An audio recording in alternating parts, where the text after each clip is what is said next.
With me here is the new BMW X2 M35i, a boutique-is compact SUV that really is for somebody who's looking to go against the grain. Its looks are quite contentious. It's not an SUV from the regular cookie cutter, and maybe that's why some people find it not so appealing. I, for one, really think it's a good-looking car.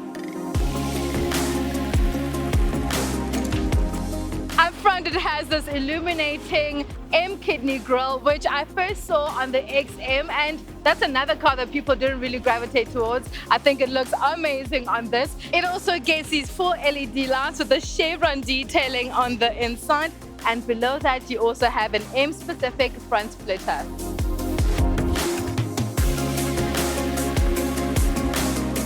The rear is chunkier than a BBL from Turkey, and that is the view I like the most, and probably the view people actually hate the most. But I just like that it has this M-specific spoiler. Also, it looks like a gurney-esque style of it, which I think really works on this rear. It makes it so sporty, so aggressive, it fits.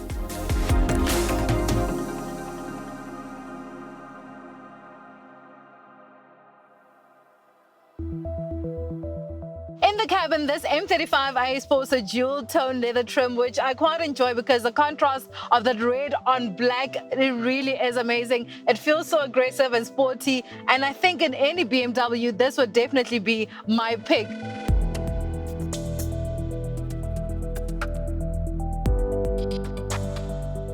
The cabin has a nice look and feel to it, and in front of me, of course, is the steering wheel that is M-specific with the badge as well as the red strip. It also has these pedal shifters, which of course you'll be using when using your car on manual.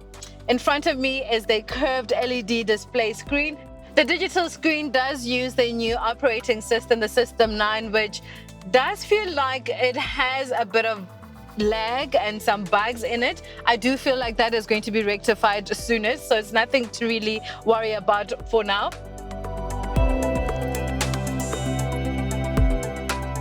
You have your two cup holders as well as two charging ports, C-type of course, and in the center is your floating armrest, which I think has streamlined the cabin quite nicely. It's sleek and really fits into that edgy and modern style of this car. You do have your driving modes as well as your selection of the park assist. Your driving modes, however, do need you to go into the system to properly select. The center armrest does have some storage, which it can be a bit of a problem to open, but it's only a problem because I didn't realize there's a button for that, which simply opens. It favors the passenger, supposed to actually be the other way around. But alas, it is some storage bits for some coins or anything else you might have there. Not much storage, but if you do want more storage, you're going to have to put everything you might need there under the armrest.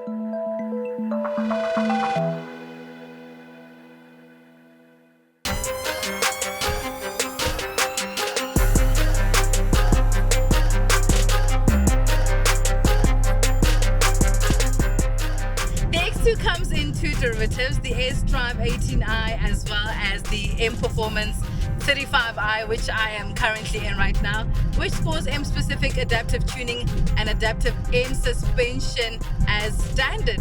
So this derivative will give you 233 kilowatts as well as 400 newton meters of torque to all four wheels, which it also does feel like it's more front wheel bias, but you know, it actually drives pretty well. So while Europe receives the version that is detuned to about 221 kilowatts, we get the full fat up front, which is amazing here for us in Mzansi, but that also makes it the most powerful M Performance 4-pot yet. It does feel engaging, and I also enjoy those pops and bangs, although I do wish they were all real. But as we, the youth say, it is what it is. I'm given what I'm given, so it really is nice to at least have some of that driver engagement in the car as well.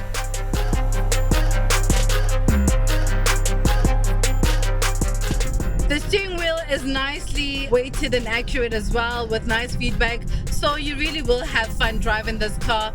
There are a lot of safety features as well, including cruise control, lane keep assist, and an optional head-up display as well.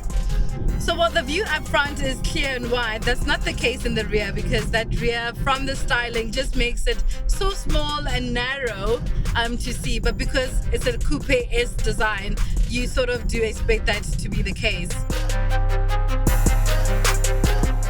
The previous generation X2 managed to sell around 400,000 units worldwide, and really it's because it was more of a simple SUV design that we all know and are used to. The dramatic departure in styling, you know, from that to this car really does make this car sort of that individual taste kind of thing for a bold person who really doesn't care who anybody's going to think. They just love how this car looks, and it doesn't look like what I said earlier, an SUV from the normal cookie cutter. I really do think it also balances, you know, style and substance quite well. It's not just the looker, but it really does have some nice driving abilities, but also standard features are really quite good in this car. The X2 will set you back 879,000 Rand for the 18i and just over 1.2 million Rand for the M35i xDrive.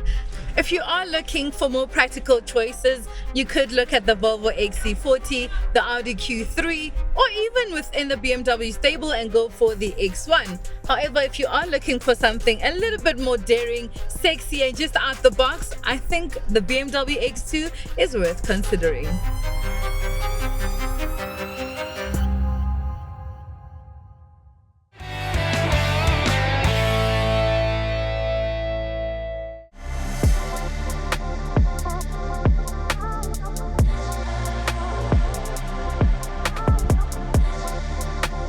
Welcome back to Ignition GT. Before the break, Ziphorah spent some time in the all-new BMW X2, and it's now time to find out from Jason and Jordan, what do you guys think of the new X2?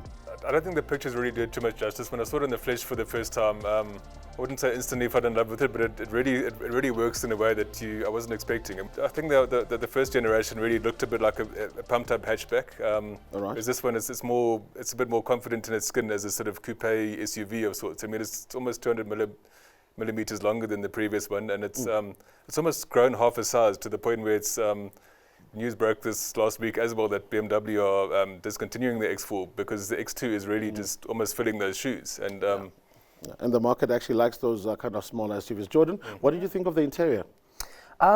Look, I'm very fond of BMW's new design language, exterior and interior. It's classy, it's sleek. Obviously, yeah, it's just exceptional infotainment system, exceptional sound quality, and look, nowadays artificial noise is being pumped into everything. Yeah. On this X2, it doesn't make much noise out the rear pipes, which is obviously going to make The a few. four pipes. Yeah, They look the part. Exactly, and also I think, like, this new BMW design language, I love. It's a brand that's become bold. Yes. And you see a vehicle like an X2 down the road in your rear view mirror and you're like, that's an X2. And I really like that about BMW. Yes, I know that there are more traditional BMW fans who like, you know, a sleeker body, but I really like the package they did here. Also, with regards to their 2-liter motor that they've chucked in here, I think it was perfect that they made it the X2 35i rather than the X2M, although it looks like an X2M. I mean, you got those 4 massive exhaust pipes at the back, you got this really dynamic front grille, and it looks the part, but I feel like keeping it in the M Sport category as a package, it allows for, less complaints. Don't you guys, sorry to interject, No worries. don't you guys think that BMW just nails M performance models? They do. big time, yeah. Just from the steering to the chassis and the handling and like every little aspect almost. It's even the 4-cylinder models, which you kind of deep down inside you get into that X2, that M35i, and you wish it had that smooth revving straight 6. You wish it was there, but then, I mean, the 4-cylinder engine is really not bad. 233 kilowatts, 0 to 100 in about 5.4. Yeah. It's really, it is exciting, and their gearbox is just so smooth in the way it shifts. And you still get a bit of snap, crackle, pop. It's got that nice sort of, it's almost got a hot hatch feel to it, I would say. And what did you guys think of the value in terms of pricing of the entire car? I know that I like the 3-cylinder. I know that a lot of people like the 4 pipes, and I was quite fond of the 3-cylinder. What do you guys think of the value proposition in that car, where it's placed right now? I quite like how BMW priced this vehicle. It brings it into this part of the industry where you can get the performance, but you get the practicality and capability at just over 1.2 million bucks.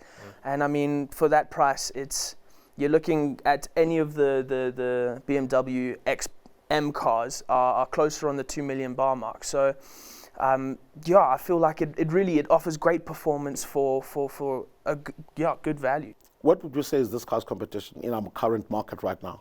What's available, what's coming, with the pricing, the power? I can think of something in mind. I just want to say if we're in the same line of thought. I'm almost tempted to say Tiguan R.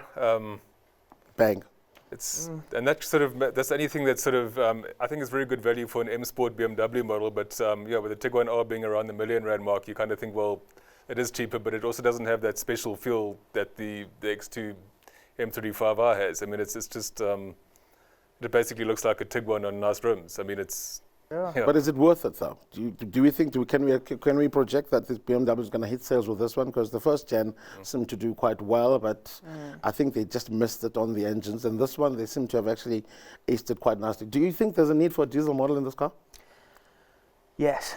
But that's because I love BMW diesels. I think if you put a 2-liter and a 3-liter diesel in this X2, well, it will offer exceptional efficiency, great highway capability, amazing amounts of torque, and it will bring a lot of depth to this vehicle. I agree. I think the 20D model would be perfect in there. I mean, absolutely. All right. Thank you, gentlemen.